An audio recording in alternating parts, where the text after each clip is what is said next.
Hello guys, my name is Mr. Kimali and today I'm going to be showing you an attack called the Evil Twin Access Point attack.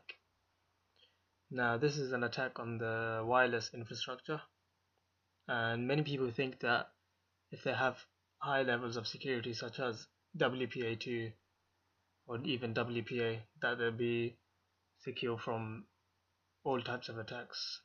That necessarily isn't the case. As you'll see with this, an Evil Twin Access Point has functions which allow access to the client's network or allow the client to access a fake network, as what as this is what the Evil Twin Access Point attack is about. So before I get on to actually showing you this, the basic idea is to create an access point which is controlled by an attacker. So I'll be creating an access point, and hopefully the client, which is my smartphone, will be connecting to that. The fake access point will serve the purpose of advertising the same SSID as the original network. So when someone looks at their phone or their computer, they'll see the same name as the original network, and this can catch them off guard. The users can accidentally connect to this network, thinking as it is their own. Once a connection is established, then the attacker can eavesdrop on the whole network and pick up valuable information. And this is how attacks can start, and this can lead to more attacks. So first of all, I'm going to show you, open the terminal and check if our monitor mode is on. No, there's only a wireless mode, so we have to create a monitor mode, because we're gonna have to scan the network to pick up the SSID and the channel. So hit M1NG, check, and we want to kill these processes just so they don't interfere with our scanning. So M1NG, check, kill.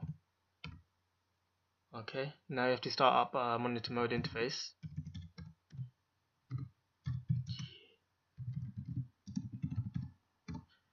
There, we should have a monitor mode on our interface. Just double check. There you go. Now we're going to have to start scanning for the network that we're going to target. So again, my network is the alpha network, M1 aerodump NG10. As you can see, I'm using WEP encryption, but it doesn't matter what encryption you use. Hopefully this attack will work on WPA, WPA2, Open Authentication. WEP is the one I'm using. So the main information that we'll need is a ESSID, which is basically the ID or the name of the network and the channel that is on. And what we want to do is emulate this information and create our own fake access point. Now what Kali Linux is good at is it has its own tool called Airbase NG, which can be used to create a fake access point. So it's really simple. Just stop the scan for now, open a new terminal, and Airbase NG dash the access point that we're going to create. Now for this we need the BSS ID of an access point, so I'm going to create a standard name or standard MAC address.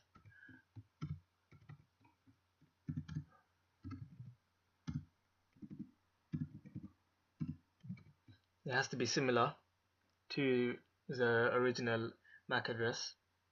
Now I'm going to replicate the same ESSID as my original access point, so ESSID quotation marks alpha. As you can see, it's the same one as my original one, so when users look at the access point, they won't be able to tell the difference between each other. The channel that is on, channel 6 and 10.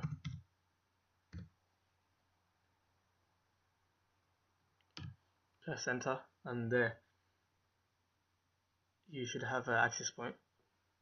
Start it up.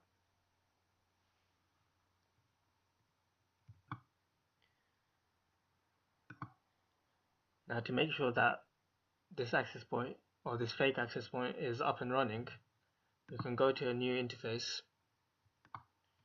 and as you see here that there's no other alpha access point.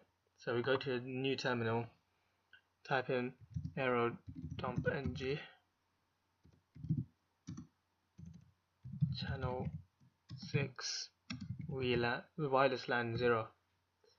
So once you press enter, you'll be able to see the fake access point in being scanned by a wireless card. So if I open this, you see there's two alpha access point, but what the user doesn't know is that one of them is fake and one of them is the actual one. So that should be fine. Just exit that scan, go back to that. Now what we're going to do is try to disconnect the user from the original access point and force them into connecting into our fake access point.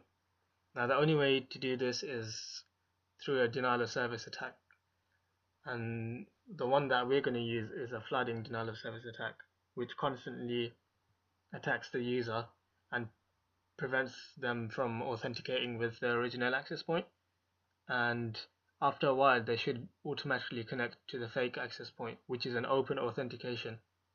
And once they establish the connection, then we'll have their details and we can listen into what they're doing on the internet. So for deauthentication attack, what is used are deauthentication packets. Now deauthentication packets are used in general by users or clients to terminate a connection, but we can use this to our advantage. As you saw from the WPA cracking exercise I showed you, we sent a single packet to deauthenticate the client, but the problem is with that is that the client reconnects back to the original access point really quickly.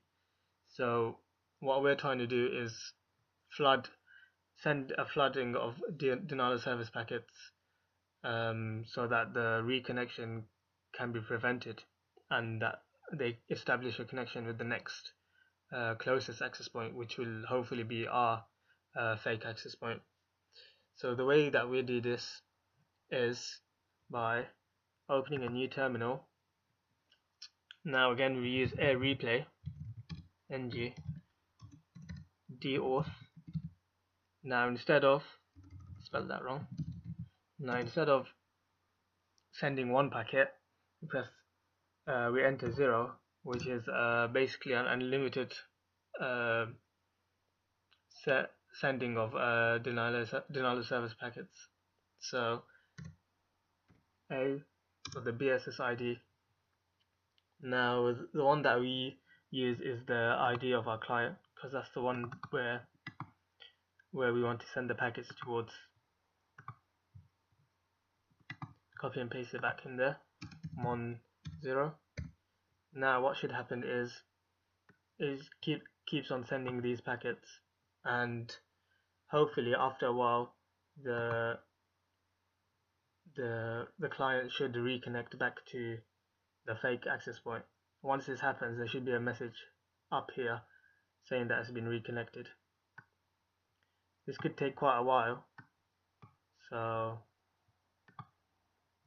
it's a matter of being patient with this type of attack. So here I'll send it.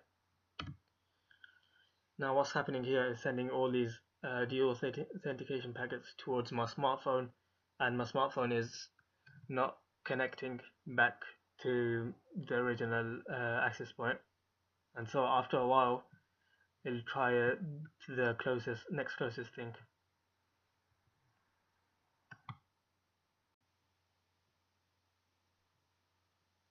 So there you go, have it. It only took a couple of minutes, and my client has associated with the fake access point. So now people can eavesdrop on the network, look and steal valuable information. To make it even more difficult to recognize that is a fake access point, you can spoof the MAC address. So instead of using all A's, which I did here, you can create a fake MAC address which looks a bit more realistic. You can stop the deauthentication packets now, as it's already connected. And yeah, there you have it. Thank you for listening and looking at my tutorial. I hope you enjoyed it. Oh yeah, if you want to get rid of this access point, just press Ctrl C and it should automatically disappear. Once you next scan it, there shouldn't be there shouldn't be a fake access point in your area. So yeah, thank you. Cheers.